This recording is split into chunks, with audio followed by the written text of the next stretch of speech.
it is. The Matrix is everywhere. It is all around us. Even now, in this very room.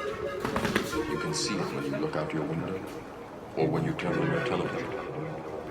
You can feel it when you go to work, when you go to church, when you pay your taxes.